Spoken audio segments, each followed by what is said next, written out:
आलसी ब्राह्मण की कहानी। एक बार की बात है, एक गांव में एक ब्राह्मण रहता था। वह सुबह उठता, नहाता, पूजा करता, खाना खाता और फिर सो जाता था।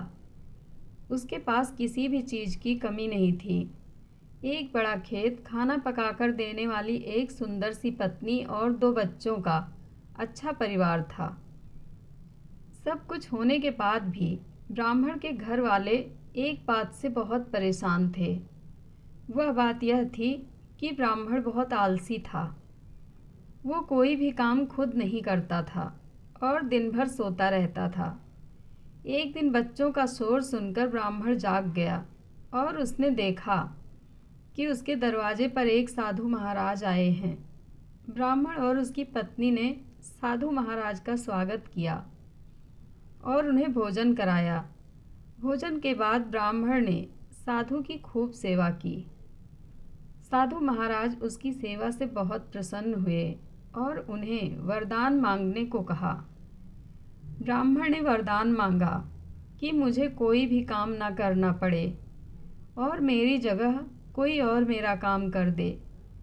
तब साधु उसे वरदान में एक जिन्न देते हैं और साथ में यह भी कहते हैं कि जिन्न को हमेशा व्यस्त रखना। अगर उसे काम नहीं दिया तो वो तुम्हें खा जाएगा। वरदान पाकर ब्राह्मण मन ही मन बहुत खुश हुआ और साधु को आदर के साथ विदा किया। साधु के जाते ही वहाँ एक जिन्न प्रकट हुआ। पहले तो ब्राह्मण उसे देखकर डर जाता है, लेकिन जैसे ही वो ब्राह्मण से काम मांगता है तब ब्राह्मण का डर दूर हो जाता है और वो उसे पहला काम खेत जोतने का देता है। जिन्न वहाँ से गायब हो जाता है और ब्राह्मण की खुशी का ठिकाना नहीं रहता। कुछ ही देर में जिन्न फिर वापस आ जाता है और बोलता है कि खेत जोत दिया, दूसरा काम दीजिए। ब्राह्मण सोचता है कि इतना बड़ा खेत इसने इतनी जल्दी कैसे जोत दिया। ब्राह्मण इतना सोच ही रहा था कि जिन्न बोलता है कि जल्दी मुझे काम बताओ, नहीं तो मैं आपको खा जाऊंगा। ब्राह्मण डर जाता है और बोलता है कि जाकर खेतों में सिंचाई करो। जिन्न फिर वहाँ से गायब हो जाता है और थोड़ी ही देर में फिर वापस आ जाता है। जिन्न आकर बोलता है कि खेतों की सिंचाई हो गई, अब अगला काम बताइए। ब्राह्मण एक एक करके सभी काम बताता जाता है और जिन्न उसे चुटकियों में पूरा कर देता है। ब्राह्मण की पत्नी यह सब देख रही थी और अपने पति के आलसीपन पर चिंता करने लगी। शाम होने से पहले ही जिन्न सभी काम कर देता था। सब काम करने के बाद जिन्न ब्राह्मण के पास आ जाता है और बोलता है कि अगला काम बताइए, नहीं तो मैं आपको खा जाऊंगा। अब ब्राह्मण के पास कोई भी काम नहीं बचा जो उसे करने के लिए कह सके।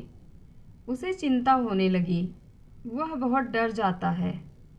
जब ब्राह्मण की पत्नी अपने पति को डरा हुआ देखती है तो अपने पति को इस संकट से निकालने के बारे में सोचने लगती है।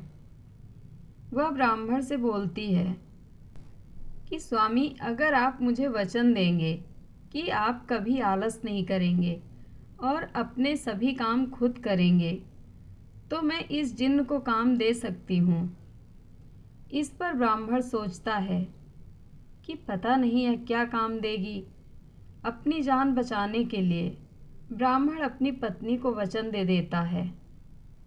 इसके बाद ब्राह्मण की पत्नी जिन्न से बोलती है कि हमारे यहाँ एक कुत्ता है, तुम जाकर उसकी पूँछ सीधी कर दो। याद रखना, उसकी पूँछ एकदम सीधी होनी चाहिए। जिन्न बोलता है कि अभी यह काम कर देता हूँ।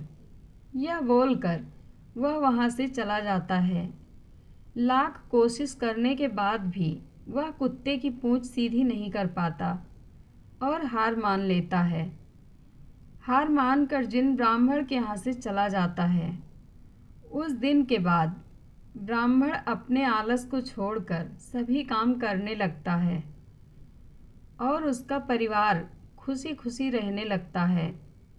इस कहानी से हमें यह सीख मिलती है, मनुष्य को आलस कभी नहीं करना चाहिए। आलस करने से हम मुसीबत में फंस सकते हैं। इसलिए हमें आलस छोड़कर अपना काम खुद ही करना चाहिए। आलस को त्याग कर आगे बढ़ें, नहीं तो मुसीबत में फंस जाएंगे। जय श्री कृष्णा। कथा अच्छी लगे तो कमेंट बॉक्स में अपनी राय ज़रूर दें। धन्यवाद।